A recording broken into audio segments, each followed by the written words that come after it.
Hello, and welcome to this special Christmas episode of Anime Audio Commentary. Today I'll be commenting on episode 13 of Chobits. If you'd like to watch along, then start watching now.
Alrighty then.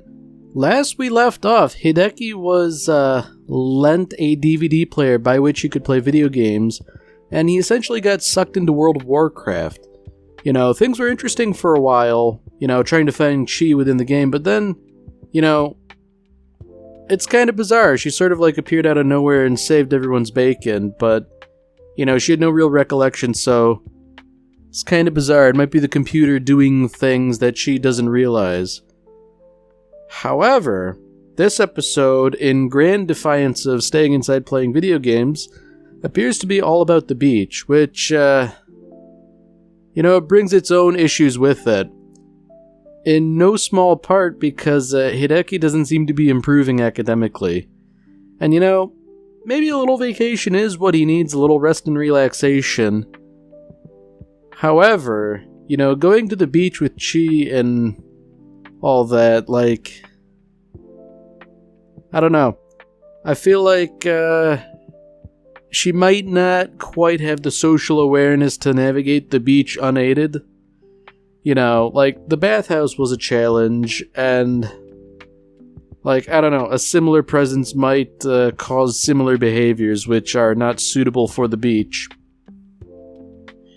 And I guess more to the point, I feel like Hideki's going to worry about spending time relaxing when he should be studying, considering his poor grades. I'm hoping Chi, in just the sort of simple way she approaches things, will just be able to convince him to relax, because, everybody needs a break sometimes, and school really truly isn't the end of the world. Although that said, I feel like Hideki isn't going to be relaxing all that much, seeing as how everyone wants to show off their bathing suits. If Yumi were to have bought a bathing suit just for this occasion, that's something. Now, I'm fairly certain this is a dream, but, you never do know. Now, it is probably for the best that she has been relegated to a one-piece bathing suit, because, less a chance of, something going wrong.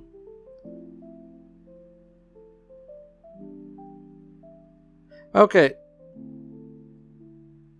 So he's not sure whether this is reality or a dream. I guess I can make sense of it from his perspective, where he's like, oh yeah, this is clearly a dream, but, oh. Okay, so I guess it was all a dream.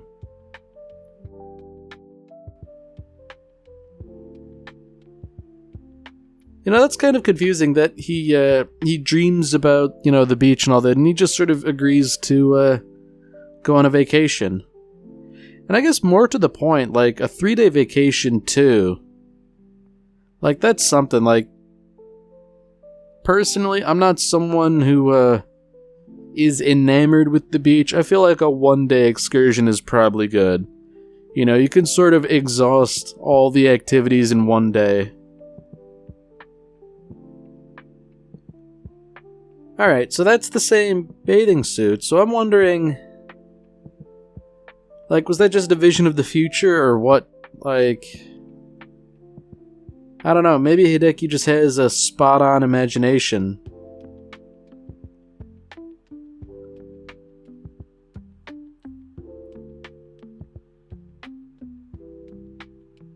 Okay, so I think I know what's going on here. He is at the beach, but like, you know, being there, he still can't help but worry, so... I feel like, whether conscious or not, she's sort of going to take it upon herself to try and, like, you know, help him relax.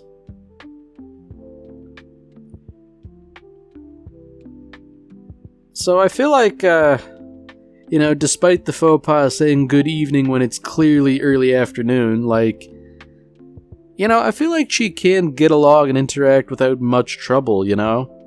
Especially because everybody else seems to be so accommodating. Like, I guess the question is, like, is someone going to cause trouble? Because I feel like that's almost the most likely thing, I feel like, you know? Although that said, for, like, the various maid persicums to drag Hideki off, like, whoa, buddy. You know, I think he would have been willing to just, like, change and join in on the festivities without that.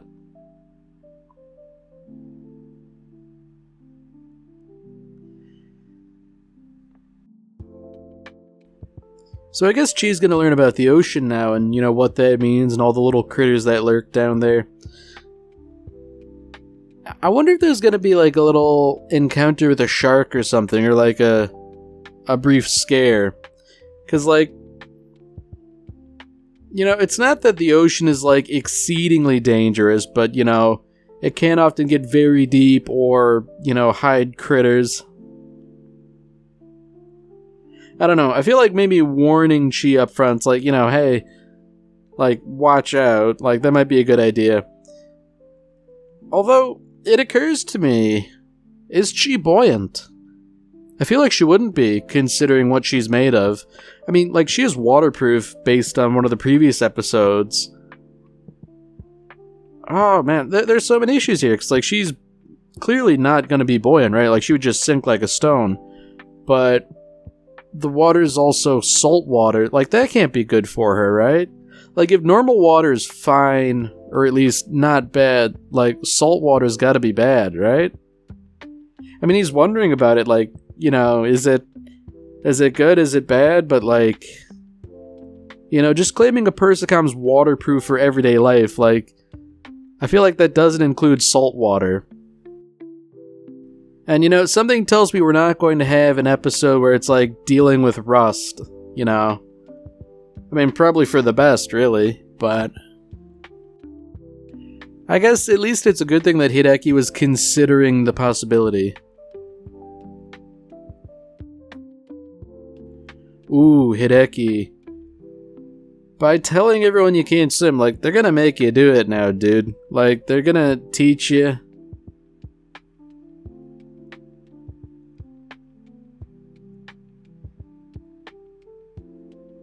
You know, for a teacher, she's, I don't know, acting unprofessionally? Like, I guess maybe she's trying to motivate Hideki in a way she knows will work, but, like, man.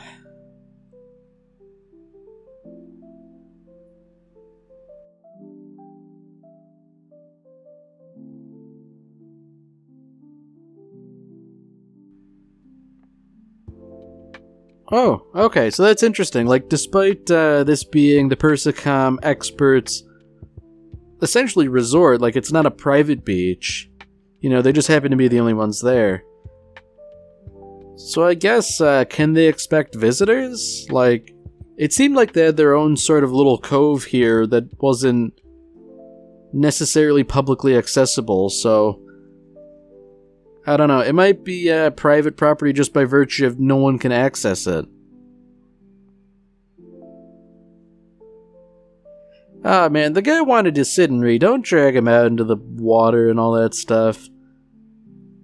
Like, I get that, like, if you're on the beach, you do beach things, but at the same time, like, surely you can just enjoy the nice weather and read, right? So I guess they're doing all the usual things, you know, playing volleyball. They're probably going to smash a watermelon. Oh. You know, it might have behooved Hideki to explain the rules of volleyball before playing a game with Chi. You know, I feel like if she picked it up, she'd probably be quite good at it. You know, just by virtue of being a Persicom, I imagine. So yeah, like shaved ice and now fireworks. And this is only day one, so like I can only imagine like all the other stuff they'll have to do too. Although, now that it's getting to be late, what the teacher mentioned about a private lesson, like, surely that's gotta be paid off, right? Like, she wasn't bluffing, was she? I feel like surely she couldn't have been. You know, why say something so publicly?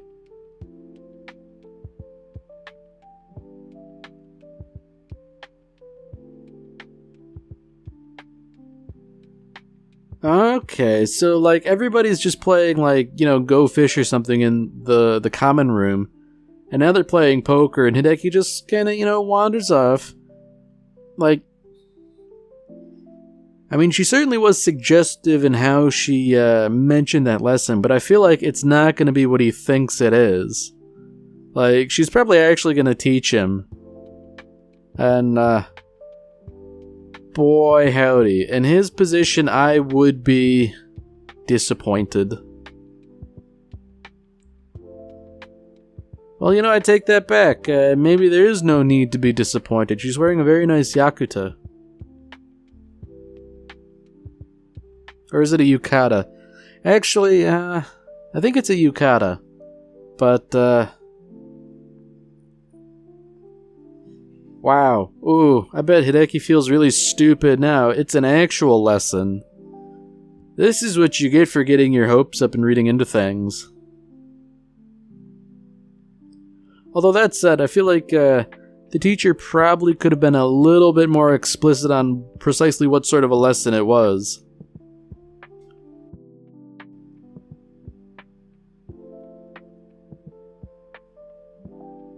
Ooh, okay. So there we go, you know, antioxidation cream for Persicoms.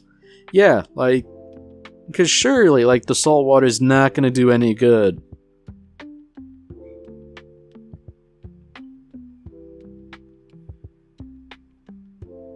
Whoa.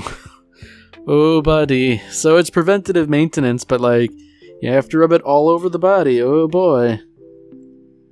I mean, at least she's, like, intelligent enough that she could probably, like, do it herself, but, oh, buddy.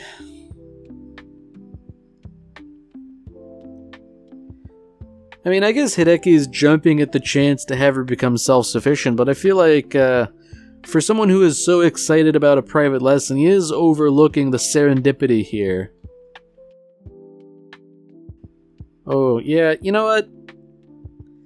Like, maybe he should do it the first time just to prevent her from making a mess. Like, I'm trying to think, like, an anti-oxidation cream, like, it's gotta be, like, some sort of, like, a zinc compound. And thinking about it, I'm pretty sure that's not all that different from, like, sunscreen either. Like, that tends to have a lot of zinc, if I recall.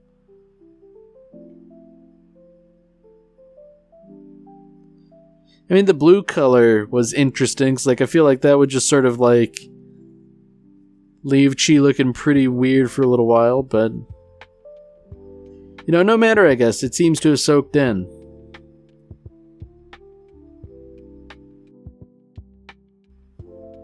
So I guess it's time for a bit of a biology lesson. You know, there's a whole bunch of different seashells, some of them home to critters, some of them just, shells.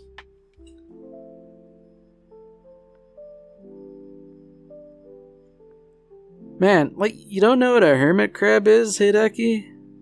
Whoa, buddy. Now, I feel like, without a proper warning, I feel like she's gonna, like, get in the crab's business and probably earn a pinch.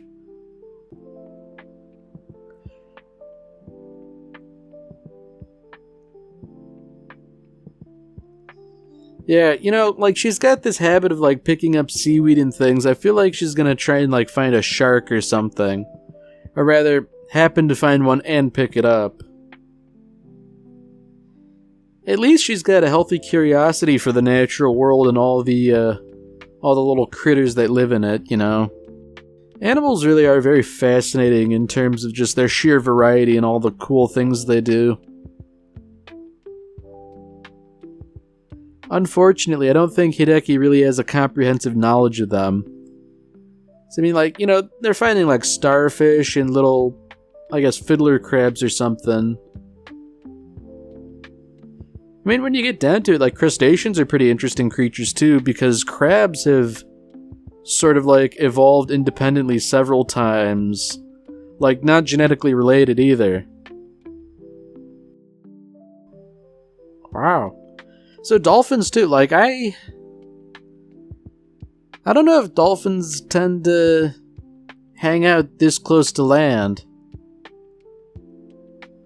I mean, I guess it seems to be relatively common in this area, but man, dolphins are interesting creatures too. They're pretty darn intelligent, and they're kind of troublemakers, so it's probably best to leave them alone, but they are very intelligent.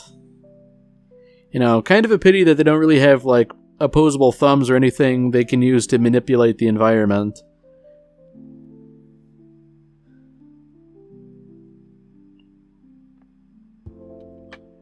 Ooh. Yeah, that's a bad idea, swimming out into the ocean to meet the dolphins. Like, they're just saying, oh, it's not that far away, but, like, swimming out into the ocean, like, ooh, buddy. Like, between what they said earlier about how it, like, the ocean can get very deep really quickly, like, I would feel like I personally wouldn't want to go out any further than where I can stand firmly if I need to.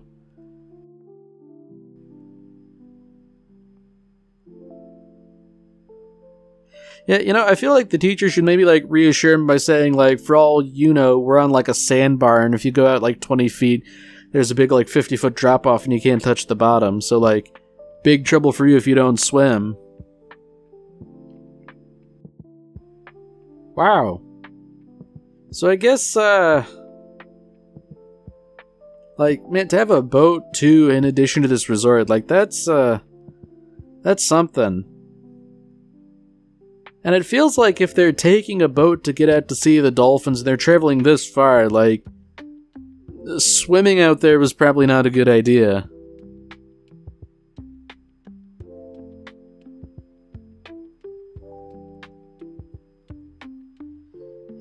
I guess it's nice that the dolphins aren't causing any trouble. They're just, doing their thing, jumping, swimming. They are magnificent creatures, too. Because, like, I feel like mammals aren't remarkably common in ocean life. I mean, sure, there are, like, whales and all sorts of varieties of those, but, like, whales and dolphins are pretty much it, Like, that they have to breathe air and therefore surface, like, that's, you would kind of think that's a pretty big handicap for ocean-dwelling life, especially when, fish and all other sort of things like that can just breathe the air through the water. Or the oxygen, rather. I mean, they seem to be thriving in their little niche anyway, so it doesn't seem to have hindered them too much. Oh. Oh dear. So, yeah, I feel like, she's probably not going to be buoyant.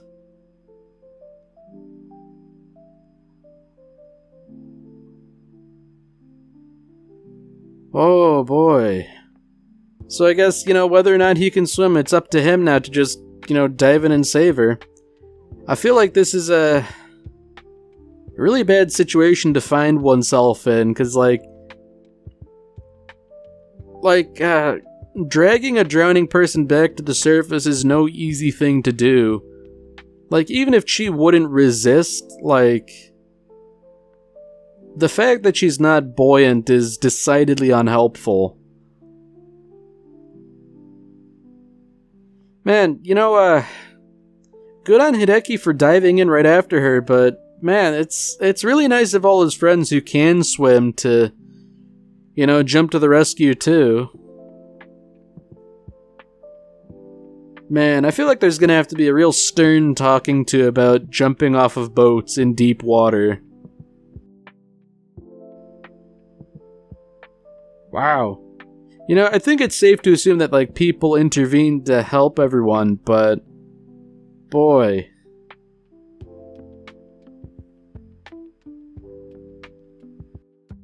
So, good on Hideki for acting, but, boy.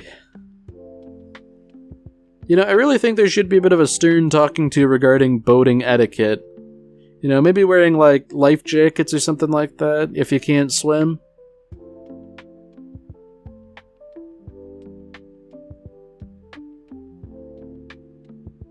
Ooh.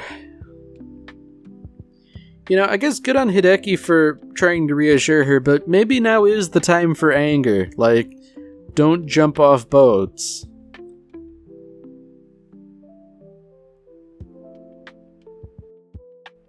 Alright, so that's interesting. Once again, she is peculiar. Normal persicams would, start to leach water and get all screwed up from the salt water. She did not succumb to that fate. And more interestingly, she saved Hideki, apparently. So, man, that's really great of everybody to just stand by and not do anything. At least she recognized the severity of the situation, seemingly. As dozy and dim as she can be, at least she came through in the end when the chips were down. Man. Oh, Hideki. It really is over for him. College is a foregone conclusion at this point.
Alright, well that's it for this episode.